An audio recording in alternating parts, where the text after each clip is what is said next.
ಮನೆಯಲ್ಲಿ ನುಗ್ಗೆಕಾಯಿ ತಂದಾಗ್ಲೂ ಎಷ್ಟು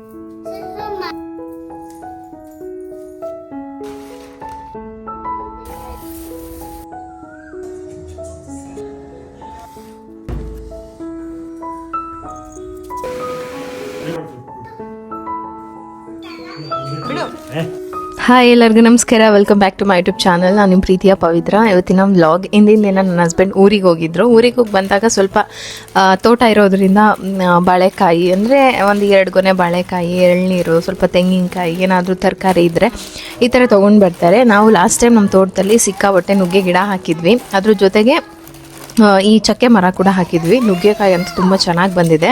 ಹಾಗಾಗಿ ಸ್ವಲ್ಪ ಜಾಸ್ತಿನೇ ತೊಗೊಂಡು ಬಂದುಬಿಟ್ಟಿದ್ರು. ಯಾಕೆಂದರೆ ಗಿಡ ಇನ್ನೂ ಚಿಕ್ಕವಿರೋದ್ರಿಂದ ಜಾಸ್ತಿ ಏನೂ ಬಿಡಲ್ಲ, ಎಲ್ಲ ಟ್ರಿಮ್ ಮಾಡಿ ಹಾಕ್ಬಿಡ್ತಾರೆ. ಹಾಗಾಗಿ ಇಷ್ಟೊಂದು ತೊಗೊಂಡು ಬಂದರು. ಏನು ಮಾಡಬೇಕಂತಲೇ ಗೊತ್ತಿಲ್ಲ. ಒಂದು ಸ್ವಲ್ಪ ಎತ್ತಿಟ್ಕೊಂಡೆ, ಇನ್ನೊಂದು ಸ್ವಲ್ಪ ಯಾರಿಗಾದ್ರೂ ಕೊಟ್ಬಿಡೋಣ ಅಂತ ಹೇಳಿ. ಹಾಗೆ ಆನ್ ದ ವೇ ಬರ್ತಾ ಹೈವೇಯಲ್ಲಿ ಈ ಥರ ಕಪ್ಪು ದ್ರಾಕ್ಷಿ ಜಾಸ್ತಿ ಸಿಗುತ್ತೆ. ಆ ಕಡೆ ಎಲ್ಲ ಹೋಗಿರೋರಿಗೆ ಗೊತ್ತಿರುತ್ತೆ. ಹೋದಾಗೆಲ್ಲ ಒಂದೊಂದು ಬುಟ್ಟಿ ತೊಗೊಂಡ್ಬರ್ತಾರೆ. ಪ್ರೀತಮ್ಗೆ ತುಂಬ ಇಷ್ಟ. ಆಮೇಲೆ ಇದ್ರೊಳಗೆ ಬೀಜ ಇರುತ್ತೆ. ಹಾಗಾಗಿ ಮಕ್ಳಿಗೂ ಕೂಡ ತುಂಬ ಒಳ್ಳೆಯದು. ಸೀಡ್ಲೆಸ್ಗಿಂತ ಸೀಡ್ ಇರುವಂತಹ ಹಣ್ಣುಗಳಿದೆಯಲ್ಲ, ತುಂಬ ಒಳ್ಳೆಯದು.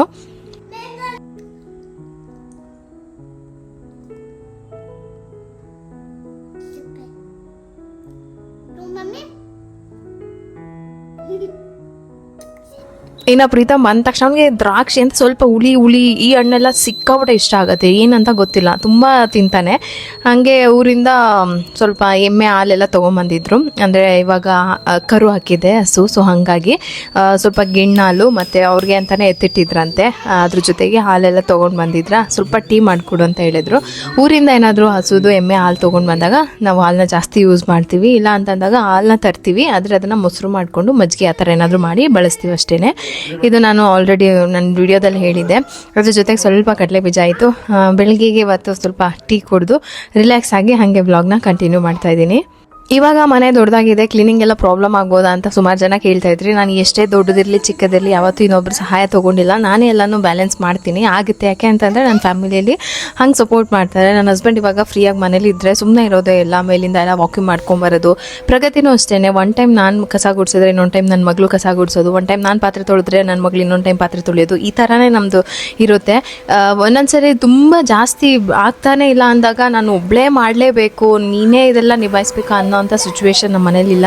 ಎಲ್ಲರೂ ಡಿವೈಡ್ ಮಾಡ್ಕೊಂಡು ಕೆಲಸ ಮಾಡೋದ್ರಿಂದ ನನಗೆ ಏನೂ ಪ್ರಾಬ್ಲಮ್ ಅಂತ ಅನಿಸಿಲ್ಲ. ಹಾಗಾಗಿ ಪ್ರೀತಮ್ ಇವಾಗ ಬಾಗಿಲೆಲ್ಲ ತೊಳೆದು ರಂಗೋಲೆ ಬರೆದ್ಬಿಟ್ಟು ಒಳಗಡೆ ಹೋಗಿದ್ದೆ. ಅವನಿಗೆ ಹೊರಗಡೆ ಹೋಗಬೇಕು, ಆಟ ಆಡಬೇಕು ಆ ಥರ. ಮತ್ತು ಇಲ್ಲಿ ವಾತಾವರಣ ತುಂಬ ಚೆನ್ನಾಗಿದೆ. ಮತ್ತು ನೈಬರ್ಸ್ ಎಲ್ಲ ತುಂಬ ಒಳ್ಳೆಯವರು. ಅವರೇ ಬಂದು ರಂಗೋಲೆ ಆಗ್ತಾಯಿದ್ರೆ ವಾಕಿಂಗ್ ಹೋಗೋರು ಅವರೆಲ್ಲ. ಅಂದರೆ ನಾವಿದ್ವಲ್ಲ ಅಲ್ಲೆಲ್ಲ ನಮ್ಮನ್ನು ಅವರೇ ಬಂದು ಮಾತಾಡ್ಸ್ತಾ ಇದ್ವಿ. ತುಂಬ ಕಮ್ಮಿ, ನೋಡಿದಲ್ಲೇ ಇರೋ ಥರ ಹೋಗೋದು ಜಾಸ್ತಿ ಇತ್ತು. ಬಟ್ ಇಲ್ಲೆಲ್ಲ ಹಂಗಲ್ಲ, ಎಲ್ಲರೂ ಅವರೇ ಆಗಿ ಮಾತಾಡಿಸ್ತಾರೆ. ನನಗಂತೂ ಜನಗಳನ್ನ ಮಾತಾಡ್ಸೋದನ್ನೇ ಮರ್ತೋಗ್ಬಿಟ್ಟಿದ್ದೀನಿ ಅನ್ನೋ ಥರ ಆಗೋಗಿದೆ. ಮಾತೇ ಮರ್ತೋಗಿದ್ದೀನಿ, ಯಾಕೆಂದರೆ ಮಾತಾಡ್ತಾರಿಲ್ಲ. ಹಾಗಾಗಿ ಇನ್ನು ನಮ್ಮ ಮನೆಯವರು ಉಳಿದಿರೋ ನುಗ್ಗೆಕಾಯಿನೆಲ್ಲ ತೊಗೊಂಡು ಹೊರಟ್ರು. ಅಂದರೆ ಸೆಕ್ಯೂರಿಟಿ ಎಲ್ಲ ಇದ್ದಾರಲ್ಲ, ಅವ್ರಿಗಾದ್ರೂ ಕೊಟ್ಬಿಡ್ತೀನಿ, ಅವರಾದ್ರೂ ಯೂಸ್ ಮಾಡ್ಕೊಳ್ತಾರೆ. ನಿಂಗೆ ಎಷ್ಟು ಬೇಕು ಅಷ್ಟು ಇಟ್ಕೊ ಅಂತ ಹೇಳಿ ಅವರಿಗೆ ಕೊಟ್ಬಿಟ್ಟು ಹಂಗೆ ನಾನು ಕೆಲ್ಸಕ್ಕೆ ಹೋಗ್ತೀನಿ ಅಂತ ಹೊರಟ್ರು. ಇನ್ನು ಬಟ್ಟೆ ಎಲ್ಲ ಒಗ್ಯಕ್ಕೆ ಹಾಕಿದೆ. 3rd ಫ್ಲೋರಲ್ಲಿ ಒಣಗಾಕ್ತೀನಿ. ಅಂದರೆ ಇವ್ರು ಮಳೆ ಬಂದಾಗ ಏನೋ ಇರಲಿ ಅಂತ ಹಾಕ್ಕೊಂಡಿದ್ದಾರೆ. ಆಮೇಲೆ ನೋಡೋಣ ಟೆರೆಸ್ ಆ ಕಡೆ ಹಾಕೊಳ್ಳೋದು, ಬಟ್ಟೆ ಒಣಗಾಕೋದು ಆ ಕಡೆ ಇಲ್ಲ. ಹಾಗಾಗಿ ಮತ್ತು ಈ ರೂಮ್ನ ಸ್ಟಡಿ ಏರಿಯಾ ಮಾಡಬೇಕಂತ ತುಂಬ ಅಂದ್ಕೊಂಡಿದ್ದೀನಿ. ನನಗೆ ಯಾವಾಗ ಮೇಕ್ ಓವರ್ ಸ್ಟಾರ್ಟ್ ಮಾಡ್ತೀನೋ ಅನ್ನೋ ಫೀಲ್. ಅಂದರೆ ಯೋಚನೆ ಮಾಡ್ತಾ ಇದ್ದೀನಿ ಎಲ್ಲೆಲ್ಲಿ ಏನು ಬರುತ್ತೆ, ಹೆಂಗೆ ಬರುತ್ತೆ, ಹೆಂಗಿಟ್ರೆ ಚೆನ್ನಾಗಿ ಕಾಣಿಸುತ್ತೆ ಅಂತ. ಅದೆಲ್ಲ ಸೆಟ್ ಆದಮೇಲೆ ನಾನು ಎಲ್ಲ ಮೇಕ್ ಓವರ್ ಸ್ಟಾರ್ಟ್ ಮಾಡ್ತೀನಿ. ನನ್ನ ಜಾಗ ನನಗೆ ಯಾವಾಗಲೂ ನಾನು ಅಂದ್ಕೊಂಡಂಗೆ ಇರಬೇಕು, ಅದು ನನ್ನ ಒಂದು ಗುಣ. ಅಷ್ಟರೊಳಗೆ ನಾನು ಕೂಡ ಫ್ರೆಶ್ ಅಪ್ ಆಗಿ ಬಂದೆ. ಈ ಬಾಲ್ಕನಿಲಿರೋ ಗಿಡಗಳನ್ನೆಲ್ಲ ಸ್ವಲ್ಪ ಸೆಟಪ್ ಮಾಡೋದಿದೆ, ಯಾಕೆಂದರೆ ಅದಕ್ಕೆ ಹಾಗೆ ಇಡೋಂಗಿಲ್ಲ. ಸ್ಟ್ಯಾಂಡ್ ಎಲ್ಲ ಪ್ಲ್ಯಾನ್ ಮಾಡ್ತಾ ಇದ್ದೀನಿ. ನೋಡೋಣ ಹೆಂಗೆ ಆಗುತ್ತೋ ಏನೋ, ನಿಧಾನಕ್ಕೆ ಮಾಡ್ಕೊಂಡು ಹೋದ್ರೆ ಆಯಿತು. ಇನ್ನು ನನಗೆ ಇವತ್ತು ಸ್ವಲ್ಪ ಹೇರ್ ಡ್ರೈ ಮಾಡೋಣ ಅಂತ ಅಂದ್ಕೊಂಡೆ. ಹೇರ್ ವಾಲ್ಯೂಮೈಸರ್ ಯೂಸ್ ಮಾಡಿಬಿಟ್ಟು ಸ್ವಲ್ಪ ಹೇರ್ ಸ್ಟೈಲ್ ಮಾಡ್ಕೊಳ್ಳೋಣ ಅಂತ. ಸುಮಾರು ದಿನದಿಂದ ನಾನು ಹೇರ್ ಸ್ಟ್ರೈಟ್ನರ್ ಆಗಲಿ ಏನು ಯೂಸ್ ಮಾಡಿರಲಿಲ್ಲ. ಇವತ್ತು ನೋಡೋಣ ಮಾಡಬೇಕು ಅನ್ನಿಸ್ತು. ಸುಮಾರು ದಿನದಿಂದ ಇದನ್ನು ಯೂಸ್ ಮಾಡಿದ್ದೀನಿ. ಸ್ವಲ್ಪ ಸೇಫಾಗಿ ಯೂಸ್ ಮಾಡ್ಬೋದು. ಹಾಗಾಗಿ ಇದು ಆಟ್ ಹೇರ್ ಬ್ರಷ್ ಅಂತ.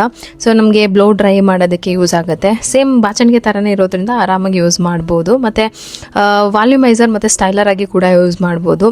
ತುಂಬ ಚೆನ್ನಾಗಿದೆ. ಇದನ್ನು ನಿಮ್ಗೇನಾದರೂ ಹೇರ್ ಸ್ಟ್ರೈಟ್ನಿಂಗ್ ಮಾಡೋದಕ್ಕೆ ಬರಲ್ಲ ಅಂತ ಅಂದರೆ ಖಂಡಿತ ಇದನ್ನು ಯೂಸ್ ಮಾಡಿಕೊಂಡು ನೀವು ಹೇರ್ ಸ್ಟೈಲ್ ಮಾಡ್ಕೊಬೋದು. ಮತ್ತು ಹೇಳಿದ್ನೆಲ್ಲ ಆ್ಯಂಟಿ ಸ್ಕಲ್ಡ್ ಹೆಡ್ ಡಿಸೈನ್ ಇದೆ, ಅದನ್ನು ಇಟ್ಕೊಬೋದು. ಅಂದರೆ ಬಿಸಿ ಇರುತ್ತಲ್ವ, ಬಿಸಿ ಇದ್ದಾಗ ನಮಗೆ ಕೈಯಲ್ಲಿ ಇಟ್ಕೊಳ್ಳೋಕ್ಕಾಗಲ್ಲ. ಹಾಗಾಗಿ ಅದನ್ನು ಹೋಲ್ಡ್ ಮಾಡಿ ಈ ಥರ ಹೇರ್ ಸ್ಟ್ರೈಟ್ ಮಾಡ್ಕೊಬೋದು. ಹೇರ್ ಡ್ರೈ ಕೂಡ ಮಾಡ್ಬೋದು. ಹಾಗೆ ಇದರೊಳಗೆ ಇದನ್ನು ಹ್ಯಾಂಡಲ್ ಕೂಡ ತುಂಬ ಚೆನ್ನಾಗಿದೆ. ಹೀಟ್ ಸ್ಪೀಡ್ ಕಂಟ್ರೋಲ್ ಇರುತ್ತೆ ನಿಮಗೆ ಹೀಟು ಮತ್ತು ಸ್ಪೀಡ್ ನಾಬ್ ಕೊಟ್ಟಿರ್ತಾರೆ. 360 ಸ್ವೈವಲ್ ಕಾರ್ಡ್ ಕೂಡ ಇರುತ್ತೆ, ಆರಾಮಾಗಿ ರೊಟೇಟ್ ಆಗ್ತಾ ಇರುತ್ತೆ. ತುಂಬಾ ಕಂಫರ್ಟಬಲ್ ಆಗಿದೆ. ನಿಮಗೆ ನಾರ್ಮಲ್ ಬಾಚಣಿಗೆಯಲ್ಲಿ ನಾವು ಹೆಂಗೆ ಕೂದಲು ಬಾಚಣಿಗೆಯಲ್ಲಿ ಬಾಚ್ತೀವೋ ಅದೇ ಥರ ಫೀಲ್ ಬರುತ್ತೆ. ಬಟ್ ಒಳ್ಳೆ ಏರ್ ಸ್ಟ್ರೈಟ್ನಿಂಗ್ ಆಗುತ್ತೆ. ಹಾಗೆ ಇದ್ರಲ್ಲಿ ಏನು ನೋಡ್ತಾ ಇದ್ದೀರಲ್ಲ, ಇದು ಚಾರ್ಕೋಲ್ ಬ್ರಿಸ್ಟಲ್ಸ್. ತುಂಬ ಸಾಫ್ಟಾಗಿ ನೀಟಾಗಿ ನಮ್ಮ ಹೇರ್ ಕ್ಲೀನಾಗಿ ಕೋಮ್ ಮಾಡ್ಬೋದು. ಹೇರ್ ವಾಲ್ಯೂಮ್ ಕೂಡ ತುಂಬ ಚೆನ್ನಾಗಾಗುತ್ತೆ. ನಿಮಗೆ ನೋಡಿ ಹೇರ್ ಸ್ಟೈಲ್ ಕೂಡ ಮಾಡ್ಕೋಬೋದು. ನಿಮಗೆ ಔಟ್ಸೈಡ್ ಬೇಕೋ ಅಥವಾ ಇನ್ಸೈಡ್ ಈ ಥರ ಟ್ವಿಸ್ಟ್ ಮಾಡಿಕೊಂಡ್ರೆ ನಿಮಗೆ ಕರ್ಲ್ ಆ ರೌಂಡಲ್ಲಿ ಬರುತ್ತೆ. ಯಾವಾಗಾದರೂ ಒಂದ್ಸರಿ ನಮ್ಮನ್ನು ನಾವು ಬ್ಯೂಟಿಫುಲ್ ಮಾಡ್ಕೋಬೇಕಂತ ಅನಿಸುತ್ತೆ. ನೋಡೋರ ಕಣ್ಣು ಹೆಂಗಿರುತ್ತಲ್ವ, ನಾವು ಹಾಗೆ ಇರೋದಿಲ್ಲ. ನಮಗೆ ಹೆಂಗಿರ್ತೀವೋ ನಾವು ಆ ಥರ ಪೋಟ್ರೆ ಆಗ್ತೀವಿ ಅಷ್ಟೇ. ಚೆನ್ನಾಗಿರಬಾರ್ದ ಎಲ್ಲ ನಮ್ಮ ಕೈಯಲ್ಲೇ ಇರುತ್ತೆ. ನಾವು ಯಾವ ಥರ ಮಾಡ್ತೀವೋ ಆ ಥರ. ನಮಗಂತೂ ಈ ಪ್ರಾಡಕ್ಟ್ ಸಿಕ್ಕಾಪಟ್ಟೆ ಇಷ್ಟ. ಅಂದರೆ ಫ್ರಂಟ್ ಹೇರ್ನೆಲ್ಲ ಸ್ಟೈಲ್ ಮಾಡೋಕ್ಕೆ ತುಂಬ ಚೆನ್ನಾಗಿದೆ. ನಿಮ್ಗೇನಾದರೂ ಈ ಪ್ರಾಡಕ್ಟ್ ಬೇಕಂದರೆ ಡಿಸ್ಕ್ರಿಪ್ಷನಲ್ಲಿ ಪ್ರಾಡಕ್ಟ್ ಲಿಂಕ್ ಹಾಕಿರ್ತೀನಿ, ನೀವು ಕೂಡ ಬೈ ಮಾಡ್ಬೋದು.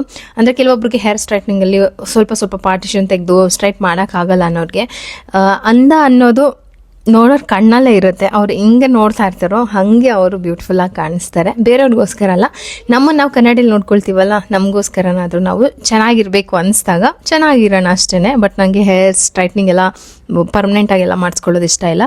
ನನ್ನ ಕೂದಲು ಹೆಂಗಿದೆಯೋ ಹಾಗೆ ಇರಬೇಕು. ಸಮ್ ಟೈಮ್ ಚೇಂಜಸ್ ಬೇಕಂದ್ರೆ ಈ ಥರ. ಈಗ ಮೂಲಂಗಿ ಸಾಂಬಾರು ಮಾಡಿದ್ದೆ, ಊಟ ಮಾಡಿದ್ರು. ಮೂಲಂಗಿ ತುಂಬ ಚೆನ್ನಾಗಿದ್ದೇನು, ಸಾಂಬಾರು ಸಿಕ್ಕಾಬಳೆ ಸಕ್ಕದಾಗ ಆಯಿತು. ಪ್ರಗತಿ ಮಮ್ಮಿ ಸಾಂಬಾರು ಸೂಪರ್ ಅಂತ ಹೇಳಿ ಒಳ್ಳೆ ಊಟ ಮಾಡಿ ಈಗ ಮೇಲೆ ಕುತ್ಕೊಂಡು ಓದ್ಕೊತಾ ಇದ್ದಾರೆ. ಪ್ರಗತಿಗೆ ಇವಾಗ ಐ ಎಲ್ಲ ಸ್ಟಾರ್ಟ್ ಆಗೈತೆ. ಅಂದರೆ ಸ್ವಲ್ಪ ಗೊತ್ತು ಎಲ್ಲ. ನಾವು ಅವಾಗಿಂದ ಚೂರು ಬರ್ಸ್ತಾ ಇದ್ವಿ ಕನ್ನಡ ಯಾಕೆಂದರೆ ಅವ್ರಿಗೆ ಕನ್ನಡ ಸಬ್ಜೆಕ್ಟ್ ಇರಲಿಲ್ಲ. ನಾವು ಕನ್ನಡದವರಾಗಿ ಸ್ವಲ್ಪ ಹಳ್ಳಿ ಕಡೆ ಜಾಸ್ತಿ ನಮ್ಮದು ಎಲ್ಲ ರಿಲೇಷನ್ ಇರೋದ್ರಿಂದ ಕನ್ನಡ ಬಂದಿಲ್ಲ ಅಂದರೆ ಚೆನ್ನಾಗಿ ಅನ್ಸಲ್ಲ. ನಾವು ಎಷ್ಟೇ ಓದಿಸಿದ್ರು ಏನು ಓದಿಸಿದ್ದಾರೆ ಅನ್ನೋ ಥರ ಪ್ರಶ್ನೆ ಬಂದ್ಬಿಡುತ್ತೆ ಅಂತ ನಾವೇ ಒಂದು ಸ್ವಲ್ಪ ಟ್ರೈನಿಂಗ್ ಎಲ್ಲ ಕೊಡ್ತಾ ಇದ್ವಿ. ಕೋರ್ಸಸ್ ಎಲ್ಲ ಚೆಕ್ ಮಾಡ್ತಾ ಇದ್ದೀನಿ. ನೋಡೋಣ ಯಾವುದಾದ್ರೂ ಒಂದು ಬೆಸ್ಟ್ ಕೋರ್ಸ್ ಸಿಕ್ಕಿದ್ರೆ ಆನ್ಲೈನ್ ಆದರೂ ಪರವಾಗಿಲ್ಲ, ಕನ್ನಡ ಕಲಿಸ್ಬೇಕು ಈ ಸರಿ ಅಂತ ಹೇಳಿ ಅಂದ್ಕೊಂಡು ಶುರು ಮಾಡಿದ್ವಿ. ಯಾಕೆಂತಂದರೆ ಯಾವಾಗ ನನಗೆ ಬೇಜಾರಾಯಿತು ಅಂತಂದರೆ ಕನ್ನಡದ ಮೀನಿಂಗ್ ಗೊತ್ತಾಗ್ತಾ ಇಲ್ಲ ಪ್ರಗತಿಗೆ.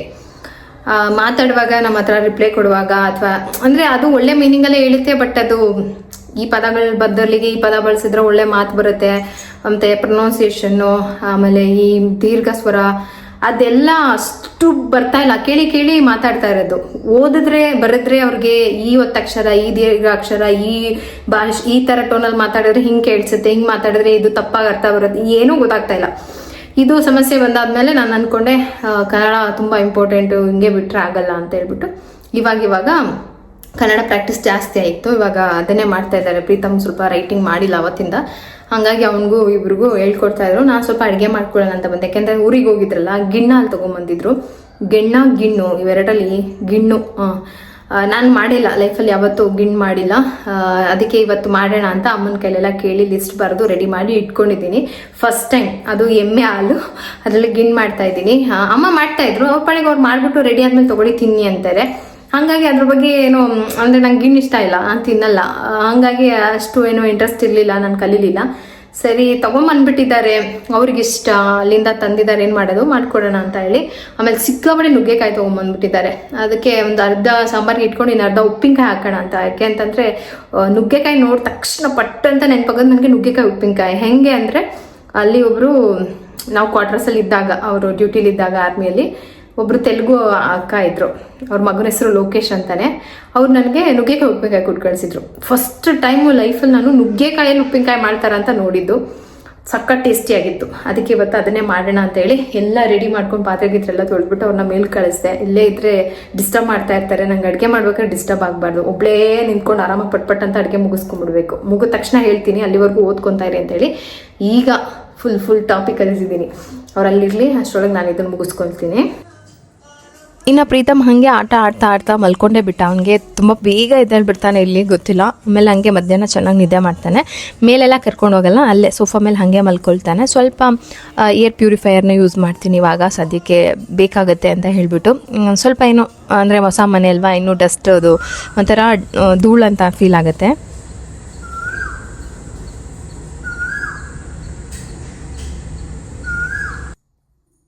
ಇಲ್ಲಂತೂ ಹೆಂಗಿದೆ ಗೊತ್ತಾ, ಡೈಲಿ ಒಂಥರ ಕೋಗಿಲೆ ಕೂಗ್ತಾ ಇರತ್ತೆ, ಇಲ್ಲಾಂದ್ರೆ ಏನೋ ಒಂದು ಬೇರೆ ಪಕ್ಷಿ ಸೌಂಡ್ ಕೇಳಿಸ್ತಾ ಇರತ್ತೆ. ಸೂರ್ಯ, ಚಂದ್ರ, ಮೋಡ ಹುಟ್ಟೋದು ಮುಳುಗೋದು ಎಲ್ಲ ನೋಡ್ಬೋದು. ಅಷ್ಟು ಚೆನ್ನಾಗಿದೆ, ಒಂಥರ ಖುಷಿ ಆಗುತ್ತೆ. ಮನೆ ಅನ್ನೋದಕ್ಕಿಂತ ವಾತಾವರಣನೂ ಕೂಡ ನಮಗೆ ಇಂಪಾರ್ಟೆಂಟ್ ಆಗುತ್ತಲ್ವಾ. ಇನ್ನು ಸ್ವಲ್ಪ ಟೀ ಇತ್ತು, ಹಾಗೆ ಬಿಸಿ ಮಾಡಿಕೊಂಡು ಕುತ್ಕೊಂಡು ಆರಾಮಾಗಿ ಕುಡಿಯೋಣ ಅಂತ ಹೇಳಿ ಹೊರಗಡೆ ವ್ಯೂ ನೋಡ್ಕೊಂಡು ಕೂತಿದ್ದೆ. ಹಾಗೆ ನನ್ನ ಮಗಳದು ವಿಡಿಯೋ ಲೈವ್ ಹೋಗಿತ್ತು, ಅದನ್ನು ಕೂಡ ಸ್ವಲ್ಪ ನೋಡಿದೆ. ಸುಮಾರು ಪಾಸಿಟಿವ್ ಕಮೆಂಟ್ಸ್ ಬಂದಿದೆ, ಥ್ಯಾಂಕ್ ಯು ಸೋ ಮಚ್. ಆದರೂ ಇನ್ನೂ ಕಂಟೆಂಟ್ ನೋಡಿಲ್ಲ ನೀವು, ಕಂಟೆಂಟ್ ನೋಡಿಬಿಟ್ಟು ಜಡ್ಜ್ ಮಾಡಿ, ಅಲ್ಲಿವರೆಗೂ ಜಡ್ಜ್ ಮಾಡೋಕ್ಕೆ ಹೋಗಬೇಡಿ. ನೋಡೋಣ ಮುಂದೆ ಯಾವ ಥರ ಕಂಟೆಂಟ್ ಕೊಡ್ತೀನಿ ಅಂತ ಹೇಳಿ. ಇನ್ನು ಸ್ವಲ್ಪ ನುಗ್ಗೆಕಾಯಿ ಎಲ್ಲ ಕ್ಲೀನ್ ಮಾಡಿ ಇಟ್ಕೊಂಡೆ, ಒಂದು ಸ್ವಲ್ಪ ಸಾಂಬಾರ್ಗೆ ಎತ್ತಿಟ್ಟೆ, ಇನ್ನು ಸ್ವಲ್ಪ ಎಳೆದು ಸೆಲೆಕ್ಟ್ ಮಾಡಿ ಉಪ್ಪಿನಕಾಯಿಗೆ ಅಂತ ಹೇಳ್ಬಿಟ್ಟು ಕಟ್ ಮಾಡಿಟ್ಟಿದ್ದೀನಿ. ತುಂಬ ಈಸಿ. ಮತ್ತು ಇದೇ ಥರ ನಮಗೆ ಅವ್ರ ಹೆಸ್ರುಗಳು ಬರಲ್ಲ, ಅವ್ರ ಮಕ್ಳ ಹೆಸ್ರು ಗೊತ್ತು. ಯಾಕೆ ಅಂತಂದರೆ ಪವಿತ್ರ ಮಮ್ಮಿ, ಜೋಷ್ನಾ ಅಂತ ಒಂದು ಹುಡುಗಿ ನಮ್ಮನೆ ಮೇಲೆ ಇದ್ರು ತೆಲುಗುರು, ಅವ್ರ ಮಮ್ಮಿ ಆ ಥರ ಕರಿತಾ ಇದ್ವಿ, ಜೋಷ್ನಾ ಮಮ್ಮಿ ಅಂತ. ಅವ್ರ ಹೆಸರೇ ನೆನಪಿಲ್ಲ, ಮತ್ತು ಅವ್ರ ಹೆಸರು ಕರಿತಿದ್ದು ನೆನಪಿಲ್ಲ. ಬಟ್ ಅವರೆಲ್ಲ ತುಂಬ ಚೆನ್ನಾಗಿ ನೆನಪಿದ್ದಾರೆ ನನಗೆ. ಅವರು ಬೆಟ್ಟದ ನೆಲ್ಲಿಕಾಯಿ ಹಾಕಿ ಉಪ್ಪಿನಕಾಯಿ ಮಾಡೋದು ಕೊಟ್ಟಿದ್ರು. ಆಮೇಲೆ ನಾನೇ ಕೇಳಿದೆ, ಹೇಳ್ಕೊಟ್ರು. ಅದು ಸಖತ್ತಾಗಿತ್ತು. ಅದಾದಮೇಲೆ ನಾನು ಒಂದು 2 ಸಾರಿ ಮಾಡಿದ್ನೇನೋ, ಆಮೇಲೆ ಮಾಡಲೇ ಇಲ್ಲ. ನೆಕ್ಸ್ಟ್ ಟೈಮ್ ಅದನ್ನು ಮಾಡಿ ನೋಡ್ತೀನಿ.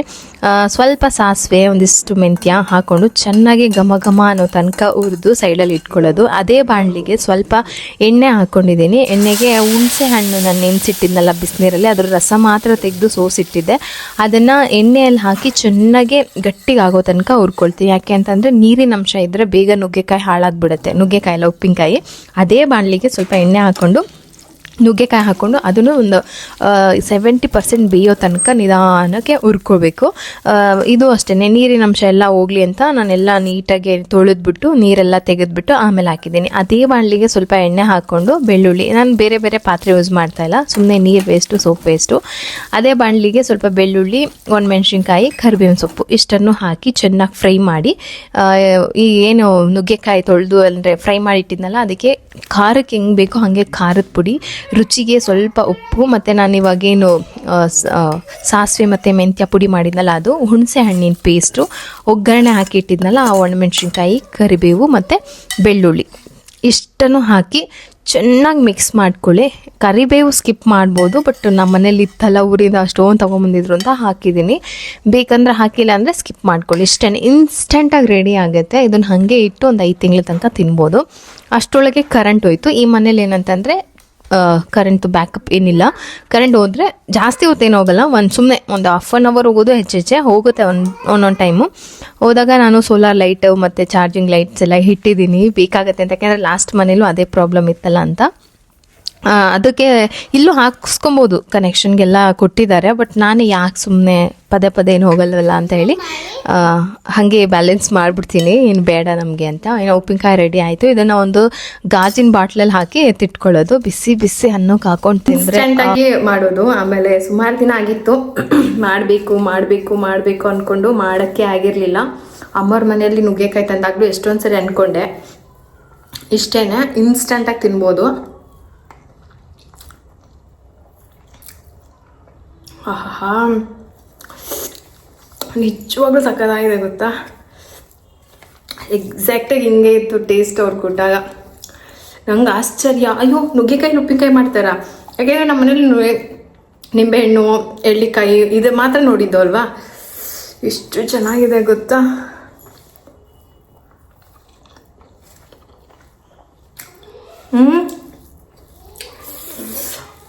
ನಿಮ್ಗೇನಾದರೂ ಎಮರ್ಜೆನ್ಸಿಗೆ ಅಡುಗೆ ಇಲ್ಲ ಅಂದರೆ ಸಾಂಬಾರು ಇಲ್ಲ ಅಂತಂದರೆ ನುಗ್ಗೆಕಾಯಿದು, ಬರೀ ನುಗ್ಗೆಕಾಯಿ ಅಲ್ಲ, ನುಗ್ಗೆಕಾಯಲ್ಲಿ ಎಷ್ಟು ಹೆಲ್ತ್ ಬೆನಿಫಿಟ್ಸ್ ಇದೆ ಅಂತ ನಿಮಗೂ ಗೊತ್ತು. ಎಷ್ಟು ಚೆನ್ನಾಗಿದೆ ಗೊತ್ತಾ.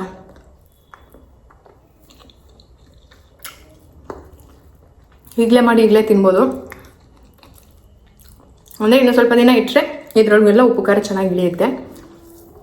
ಬೇಡ ಅಂತಂದರೆ ನಿಜ ಮಿಸ್ ಮಾಡಬೇಡಿ. ನೀವು ಯಾವ್ದು ಮಿಸ್ ಮಾಡಿದರೂ ಪರವಾಗಿಲ್ಲ, ಇದನ್ನು ಮಾತ್ರ ಮಿಸ್ ಮಾಡಬೇಡಿ. ಸಕ್ಕತ್ತಾಗಿ ಬಂದಿದೆ. ಇಷ್ಟೇ ಹಾಕಿ ಮಾಡಿ, ಇನ್ನೇನು ಬೇಡ, ಕಳೆದೋಗ್ಬಿಡ್ತೀರಾ. ಅಷ್ಟು ಸಕ್ಕತ್ತಾಗಿದೆ ಗೊತ್ತಾ. ಬಿಸಿ ಅನ್ನ ಇರಬೇಕಿತ್ತು, ಅನ್ನ ಬಿಸಿ ಇಲ್ಲ.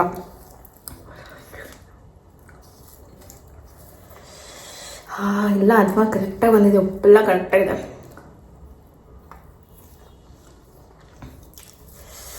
ಸಗದಾಯಿತು. ಎಷ್ಟು ಅನ್ನ ಬೇಕಾದ್ರೂ ತಿಂದ್ಬಿಡ್ತೀರಾ, ಎಷ್ಟು ಅನ್ನ ಬೇಕಾದ್ರೂ ತಿನ್ಬೋದು, ಅಷ್ಟು ರುಚಿಯಾಗಿದೆ.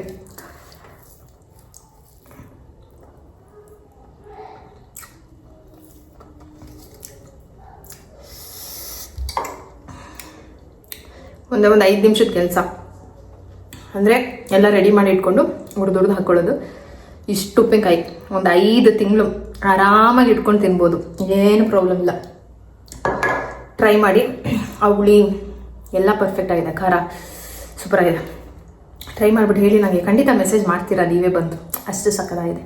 ಇವಾಗ ನೆಕ್ಸ್ಟು ಗಿಣ್ಣು ರೆಡಿ ಮಾಡಬೇಕು, ಅದನ್ನು ಮಾಡಿ ಆಮೇಲೆ ಪ್ರಗತಿಗೆ ಯಾಕೆ ಈ ಚಾನಲ್ ಅಂತ ಸುಮಾರು ಜನ ಕೇಳ್ತಾ ಇದ್ರಿ, ಅದ್ರ ಬಗ್ಗೆ ಒಂದಿಷ್ಟು ಕ್ಲಾರಿಟಿ ಕೊಡ್ತೀನಿ. ಬನ್ನಿ ಫಸ್ಟ್ ಗಿಣ್ಣು ಮಾಡಿಬಿಡೋಣ. ನನಗೇನೆ ಬಾಯಲ್ಲಿ ನೀರು ಬರ್ತಾ ಇದೆ, ಅಷ್ಟು ರುಚಿಯಾಗಿದೆ. ನೀವು ಇನ್ಸ್ಟಂಟಾಗಿ ಹುಣಸೆ ಹಣ್ಣು ಖಾರ ಉಪ್ಪೆಲ್ಲ ಹಾಕಿದ್ದೀವಲ್ಲ, ಸೂಪರಾಗಿದೆ. ಇನ್ನು ಊರಿಂದ ಗಿಣ್ಣ ಅಲ್ಲಿ ಕೊಟ್ಟು ಕಳಿಸಿದ್ರು, ಗಿಣ್ಣೋ ಗೊತ್ತಿಲ್ಲ. ಅದು ನನಗೆ ಮಾಡೋಕ್ಕೆ ಬರಲ್ಲ ನಿಜವಾಗ್ಲೂ, ನನಗೆ ಯಾವತ್ತೂ ಮಾಡೇ ಇಲ್ಲ. ನಮ್ಮಂಗೆ ಫೋನ್ ಮಾಡಿಕೊಂಡು ಸ್ವಲ್ಪ ಡೌಟ್ ಆಯಿತು, ಇದೇನು ಮೊಸರು ಥರ ಇದೆಯಲ್ಲ, ಹಾಲು ಥರನೇ ಇಲ್ಲ ಅಂತ. ಆಮೇಲೆ ಇಲ್ಲ ಅಮ್ಮ ಹಾಗೆ ಇರುತ್ತೆ ಅಂದರು. ಘಮ ಇತ್ತು, ಅದು ಗಿಣ್ಣಿನ ಘಮ ಬರ್ತಾಯಿತ್ತು. ಇನ್ನು ಅದಕ್ಕೆ ಸ್ವಲ್ಪ ಬೆಲ್ಲ ಹಾಕಿ ಕುದಿಯೋಕೆ ಇಟ್ಟಿದ್ದೀನಿ, ಚೆನ್ನಾಗಿ ಕುದಿಬೇಕು. ಅಷ್ಟರೊಳಗೆ ಸ್ವಲ್ಪ ಕಡಲೆ ಬೀಜ ಎಲ್ಲ ಹುರ್ಕೊಂಡು ರೆಡಿ ಮಾಡ್ಕೊಳ್ತೀನಿ. ನನ್ನ ಅಂದರೆ ಅವತ್ತಿಂದ ಪಾಪ ಕರು ಹಾಕ್ದಾಗಿಂದ ಬಾ ತೊಗೊಂಡೋಗು ಅಂತ ಹೇಳ್ತಾನೆ ಇದ್ರು. ನಮ್ಮ ಮನೆಯವ್ರಿಗೆ ಹೋಗೋಕ್ಕಾಗಿರಲಿಲ್ಲ, ಮನೆ ಶಿಫ್ಟಿಂಗ್ ಎಲ್ಲ ಇತ್ತು ಅಂತ ಹೇಳಿ ಹಾಗೆ ಎತ್ತಿಟ್ಟಿದ್ರಂತೆ. ಇವಾಗ ಹೋಗಿದ್ರಲ್ಲ ಹಂಗೆ ಕೊಟ್ಟು ಕಳಿಸಿದ್ದಾರೆ. ಅದಕ್ಕೆ ಸ್ವಲ್ಪ ಕಡಲೆ ಬೀಜನ ಹಾಗೆ ಇಟ್ಟಿದ್ದೀನಿ. ಇನ್ನು ಸ್ವಲ್ಪ ಮಾತ್ರ ರುಬ್ಬೋದಕ್ಕೆ ಕಡಲೆ ಬೀಜ, ಕಡಲೆಪಪ್ಪು, ಏಲಕ್ಕಿ ಹಾಕಿ ರುಬ್ಕೊಂಡಿದ್ದೀನಿ. ಅವಲಕ್ಕಿನ ನೆನೆಸಿಟ್ಟಿದ್ದೀನಿ. ಸ್ವಲ್ಪ ಕಾಯಿ ತುರಿನ ತುರಿದಿಟ್ಕೊಂಡೆ. ಈ ಹಾಲು ಚೆನ್ನಾಗಿ ಕುದಿಬೇಕಾದ್ರೆ ಪೌಡರ್ ಮಾಡಿಟ್ಟಿದ್ದಲ್ಲ ಅದು, ಮತ್ತು ನೆನೆಸಿಟ್ಟಿದ್ದ ಅವಲಕ್ಕಿ, ತೆಂಗಿನಕಾಯಿ ತುರಿ ಇಷ್ಟನ್ನು ಹಾಕ್ಕೊಂಡು ಸ್ವಲ್ಪ ಕಡಲೆ ಬೀಜ ಹಾಗೆ ಇಟ್ಟಿದ್ದೆ. ಅದು ಬಾಯಿಗೆ ತಿನ್ನೋಕ್ಕೆ ಚೆನ್ನಾಗಿರುತ್ತೆ ಅಂತ ಹೇಳ್ಬಿಟ್ಟು ಸ್ವಲ್ಪ ಎತ್ತಿಡೋದು. ಅದಕ್ಕೆ ಸ್ವಲ್ಪ ಕಡಲೆಪಪ್ಪು ಇಷ್ಟೇ. ತೆಳುವಾದರೆ ಕಡಲೆಪುರಿ ಹಾಕ್ಕೊಬೋದು, ಸ್ವಲ್ಪ ಕಡಲೆಪುರಿ ತರಿಸಿಟ್ಟಿರೋ ಅಂತ ಹೇಳಿದರು. ಅಂದಾಜೇನಾದರೂ ಹೆಚ್ಚು ಕಮ್ಮಿ ಆದರೆ ಮೇಲೆ ಕಡಲೆಪುರಿ ಹಾಕ್ಕೊಬೋದು, ಇಲ್ಲ ಅವಲಕ್ಕಿನೇ ಕರೆಕ್ಟಾಗಿ ಹಾಕ್ಕೋಬೇಕು ಅಂತ. ಅದು ಅಂದಾಜು ಸ್ವಲ್ಪ ಕಡಿಮೆನೇ ಆಯಿತು. ಆಮೇಲೆ ಶುಂಠಿ ಹಾಕೋಕ್ಕೆ ಕೇಳಿದ್ರು, ಮರ್ತುಬಿಟ್ಟಿದ್ದೆ. ಆಮೇಲೆ ಲಾಸ್ಟಲ್ಲಿ ನೆನಪಾಯಿತು, ಹಾಕಿದೆ. ಅದಕ್ಕೆ ಕಡಲೆಪುರಿ ಹಾಕಿ ಚೆನ್ನಾಗಿ ಮಿಕ್ಸ್ ಮಾಡಿಕೊಂಡ್ರೆ ರೆಡಿ ಆಗಿಬಿಡುತ್ತೆ. ಸೂಪರಾಗಿ ಟೇಸ್ಟಿಯಾಗಿ ಚೆನ್ನಾಗಾಗಿತ್ತು. ಮನೆಯೆಲ್ಲ ಘಮ ಅಂತಾಯಿತು. ಫಸ್ಟ್ ಟೈಮ್ ಮಾಡಿದ್ದು, ನೆಕ್ಸ್ಟ್ ಟೈಮಿಂದ ಇನ್ನೂ ಪರ್ಫೆಕ್ಟಾಗಿ ಮಾಡ್ತೀವಿ. ಯಾಕೆಂದರೆ ಯಾವುದೇ ಕೆಲಸ ನಾವು ಮಾಡೋ ತನಕ ನಮ್ಗೆ ಅದ್ರ ಅನುಭವ ಆಗಲ್ಲ. ಕೇಳಿ ಮಾಡೋದಕ್ಕಿಂತ ಒಂದ್ಸರಿ ಮಾಡಿಬಿಟ್ರೆ ಅದು ಅನುಭವನೇ ಬೇರೆ. ಇನ್ನು ಅದನ್ನು ಹಾಕಿ ಒಳ್ಳೆ ಗಟ್ಟಿ ಬರೋ ತನಕ ಚೆನ್ನಾಗಿ ಬೇಯಿಸ್ಕೊಂಡ್ರೆ ಇದು ಇವಾಗಿಗಿಂತ ಬೆಳಗಿಗೆ ತಿನ್ನಬೇಕು, ರುಚಿ ಡಬಲ್ ಇರುತ್ತೆ. ಸೊ ಸಕ್ಕತ್ತಾಗಿತ್ತು. ಯಾರಿಗೆಲ್ಲ ಇದು ಫೇವ್ರೇಟು ಅವ್ರು ಕಮೆಂಟ್ ಮಾಡಿ. ಒಬ್ಬೊಬ್ರು ಒಂದೊಂದು ಕಡೆ ಮಾಡ್ತಾರೆ, ಬಟ್ ಇದು ನಮ್ಮಮ್ಮ ಹೇಳ್ಕೊಟ್ಟಿದ್ದು ಈ ಥರ ನಾವು ಮಾಡಿದ್ವಿ. ನಿನ್ನೆ ಬ್ಲಾಗ್ನ ಹಾಗೆ ನಾನು ಕಂಟಿನ್ಯೂ ಮಾಡೋಕ್ಕಾಗಲಿಲ್ಲ, ಸೊ ಹಂಗಾಗಿ ಇವಾಗ ಕಂಟಿನ್ಯೂ ಮಾಡಿ ಒಂದೇ ಒಂದು ಸಣ್ಣ ವಿಚಾರ ಆಯಿತು, ಅದನ್ನು ಮಾತಾಡ್ಬಿಡೋಣ ಅಂತ ಹೇಳ್ಬಿಟ್ಟು ಹಾಗೆ ವ್ಲಾಗ್ನ ಸ್ಟಾರ್ಟ್ ಮಾಡಿಕೊಂಡೆ. ಮುಗಿಸ್ಬೇಕಾಗಿತ್ತು. ಸೊ ಇದೊಂದನ್ನು ನೈಟ್ ಹೇಳಬೇಕು ಅಂದ್ಕೊಂಡೆ, ಹೇಳೋಕ್ಕಾಗಲಿಲ್ಲ. ಪ್ರಗತಿ ಚಾನಲ್ ಸ್ಟಾರ್ಟ್ ಆಗಿದೆ. ಪ್ರಗತಿ ಚಾನಲ್ ಅಂತ ಅಂದರೆ ಅದಕ್ಕೊಂದು ಕ್ಲಾರಿಟಿ ಕೊಟ್ಬಿಡ್ತೀನಿ. ನನ್ನದೇ ಚಾನಲ್ ಅದು. ನಾನು ಕುಕ್ಕಿಂಗ್ಗೆ ಅಂತಲೇ ಶುರು ಮಾಡಿದೆ, ಬಟ್ ನನಗೆ ರೆಸಿಪಿನ ಸಪ್ರೇಟಾಗಿ ಶೂಟ್ ಮಾಡಿ ಸಪ್ರೇಟಾಗಿ ಇದು ಮಾಡೋಕ್ಕೆ ಸ್ವಲ್ಪ ಕಷ್ಟ ಆಯಿತು ಅಂತ ಅದನ್ನು ಸ್ಟಾಪ್ ಮಾಡಿಬಿಟ್ಟಿದ್ದೆ. ಆಮೇಲೆ ನನಗೇನೋ ಬೇರೆ ಥಾಟ್ಸ್ ಬಂತು, ಹಾಗಾಗಿ ಪ್ರಗತಿ ಕ್ಯಾರೆಕ್ಟರ್ ಅಷ್ಟೇ ಇರುತ್ತೆ ಅಲ್ಲಿ. ವಿಡಿಯೋ ಮಾಡೋದು ನಾನೇ, ಎಡಿಟ್ ಮಾಡೋದು ನಾನೇ, ಅಪ್ಲೋಡ್ ಮಾಡೋದು ನಾನೇ. ಕಮೆಂಟ್ ಸೆಕ್ಷನಲ್ಲಿ ನೀವೇನೇನು ಬರೀತೀರಾ ಅದೆಲ್ಲ ಪ್ರಗತಿ ತನಕ ಹೋಗಲ್ಲ, ಸಾರಿ. ಅದನ್ನೆಲ್ಲ ನೋಡೋದು ನಾನೇ. ಜಸ್ಟ್ ಪ್ರಗತಿದೊಂದು ಪ್ರಗತಿಗೇನೋ ಒಂದು ನನಗೆ ಡಿಫ್ರೆಂಟ್ ಅನ್ನಿಸ್ತು ಅವ್ರದ್ದು ಥಾಟ್ ಪ್ರೊಸೆಸ್ಸು. ನಾನು ಏನು ಯೋಚನೆ ಮಾಡ್ತೀನಲ್ಲ, ನನಗೆ ಸಜೆಷನ್ ಕೊಡೋ ರೇಂಜ್ಗೆ ನನ್ನ ಮಗಳದ್ದು ಯೋಚನೆಗಳಿರುತ್ತೆ ಕೆಲವೊಂದು ಸರಿ. ನನಗೆ ಅದು ಇಷ್ಟ ಆಯಿತು, ಯಾಕೆ ಅದನ್ನು ಈ ಥರ ವಿಡಿಯೋ ಮುಖಾಂತರ ಇದು ಮಾಡಬಾರ್ದು ಅಂತ. ಸೊ ಅಷ್ಟೇ, ಬಿಟ್ಟರೆ ಬೇರೆ ಏನು ಬರಲ್ಲ ಅದರೊಳಗೆ. ಏನು ಯೋಚನೆ ಮಾಡೋಕ್ಕೆ ಹೋಗಬೇಡಿ. ಯಾವುದೋ ಒಂದು ಫ್ಯಾಷನ್ ಡಿಸೈನೋ, ಮೇಕಪ್ಪೋ, ಆಮೇಲೆ ಶೋ ಆಫೋ, ಆಮೇಲೆ ಮತ್ತಿನ್ನೇನು ಹೇಳ್ತಾರೆ, every day daily vlogs, mini vlogs, ಈ ಥರ ಯಾವುದೇ ಬರಲ್ಲ. ಯೂಸ್ಫುಲ್ ಆಗಿರೋವಂತಹ ವಿಡಿಯೋಸೇ ಬರುತ್ತೆ. ಟೆನ್ಷನ್ ತೊಗೊಂಬೇಡಿ. ಆ ಥರದಲ್ಲಿ ಬಂದು ಕಮೆಂಟ್ಸ್ ಮಾಡಿಬಿಡ್ತೀರಾ ಒಂದೊಂದು ಸರಿ. ಪೂರ್ತಿ ವಿಷಯನೇ ತಿಳ್ಕೊಂಡಿರಲ್ಲ. 1-2 ವಿಡಿಯೋ ಔಟ್ ಆಗಲಿ, ಆಮೇಲೆ ನೀವು ಜಡ್ಜ್ ಮಾಡಿ. ಜಸ್ಟ್ ಒಂದು ಇಂಟ್ರೊಡಕ್ಷನಲ್ಲೇ ನೀವು ಅದರಲ್ಲೂ ನನ್ನ ಮಗಳು ಕ್ಲಿಯರಾಗಿ ಹೇಳಿದ್ರು, ಅದರೊಳಗೆ ವ್ಯಾಲ್ಯೂಯಬಲ್ ವಿಡಿಯೋ ಅನಿಸಿದ್ರೆ ಸಪೋರ್ಟ್ ಮಾಡಿ, ಇಲ್ಲ ಅಂದರೆ ನಿಮ್ಮ ಸಪೋರ್ಟ್ ಬೇಡ ಅಂತ. ಅಷ್ಟೇ, ಅದೇ ನಡೆಯುತ್ತೆ.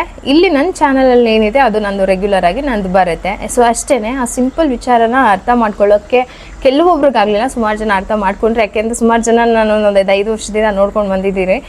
ಮಾತಾಡೋಕ್ಕಷ್ಟೇ ಆಯಿತಾ ನಿಮ್ಮ ವೇದಾಂತ ಸಿದ್ಧಾಂತ ಫಾಲೋ ಮಾಡು ಫಸ್ಟು ಅಂತ ಹೇಳ್ಬಿಟ್ಟು ನಾನು ಫಾಲೋನೇ ಮಾಡ್ತಾಯಿದ್ದೀನಿ. ಅದಕ್ಕೂ ಮುಂಚೆಗೆ ಇನ್ನೊಂದು ಮೇಯ್ನ್ ಎಲ್ಲರಿಗೂ ಕನ್ಸರ್ನ್ ಬಂದಿದ್ದು ಎಜುಕೇಷನ್. First education.